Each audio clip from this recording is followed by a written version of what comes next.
Akkam jirtan hordoftoota chaanaalii maatii Astaayituu hundinuu bakka jirtanitti nagaa fi salaamtaan teenya isin haa geessu jecha har'a viidiyoo gabaabaa bareedaa tokkoon qabadhee isinii dhiyaadhee jira. Viidiyoon kiyyaas yeroo onlaayinii fayyadamtan daataalee qabdan bilbilaas ta'ee koompitara keessan irratti akkamitti akka karaa salphaa ta'een footoos dookumentii teessanis haruma salphaa ta'een biyya feetee yoo jiraattan koompitara yookiin bilbilli keessa yoo badees onlaayinii raqaachuudhaan iimeeluma keessan irraa bakka barbaaddan akkamitti akka buufachuu dandeessan karaa salphaa ta'e tokkoon isin agarsiisa. Kallattumaan hordofaan jecha footoo teessanis haa ta'u waan jaalattan daataalee barbaadan biyya barbaadan jiraannan iimeeluma mataa keessan keessa qabattanii bakka feete dhayxee daataa onlaayinumaan buufattanii daataa keessan laaluu ni danda'amaan isiniin jaa. Kallattumaan gara viidiyochaatti seenaa jalqaba pileeyistoorii bilbila keessan irra seenuudhaan maal jettanii Google Drive jettanii bilbiloonni baay'een ofii ofirraa qabaa. Yoo ofirraa hin qabaanne Google Drive jettanii kanatti erga sarchiin gootaniin booda kana isinii fida.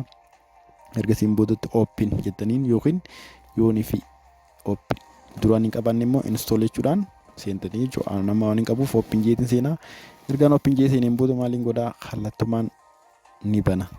Kana godhuudhaaf dirqama iimeelii qabaachuun isin barbaachisa. Iimeeliin maaliif Google Drive'n kam isinii banuu yoonii fi iimeelii qabaattan qofa. Yoo iimeelii hin qabaanne isinii banuu hin danda'u. Saniifuu erga kana isinii baneen booda maal gootanii kallattumaan daataalee qabdan bilbila irrattis ta'e koompitara irratti hanga GB 15tti daataa waan barbaadan ol kaa'achuu ni dandeessanii jaakara salphaa ta'anii biyya barbaadan dhayxaniis bilbila keessan yookiin koompitara keessan bakka fedhetti isin jalaa hafus daataan keessan isin jalaa hin badu jechuudha. Karuma salphaa ta'een akses godhuu ni dandeessanii isin jaa kanatti qabaachuun dirqama ta'a. Saniifuu akkamitti akka daataa irra ol kaa'attan yookiin dookumentii yookiin footoos ta'e viidiyoo audio waan barbaadan dookumentiilee garaagaraa waan hanga GB 15 hin caalle ol kaa'achuu dandeessanii.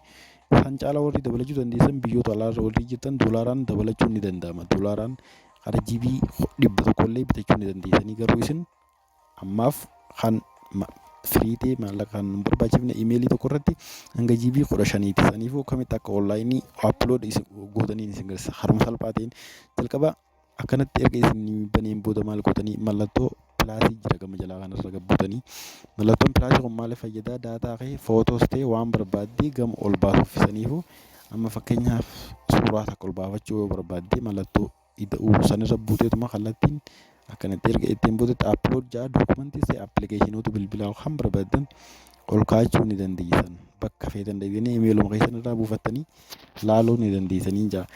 Egaa erga kana bantaniin booda kallattumaan gara galaarii bilbila keessaa isin keessaa footoos ta'e dookumentii viidiyoos ta'e audio daataa barbaadan asirraan hirkattan. Saniifuu erga kana isinii fidee booda maal gootanii haruma salphaa ta'een footoos xiqqoo takkaan irra kilik godhee upload godhee isin agarsiisa jechuudha. Erga irra kilik gootee boodatti wifi yookiin daataan bilbila keessanii banaa ta'uu qaba. Erga onlaayinii waan ta'eef onlaayinii iimeeluma kanarratti seeftaa.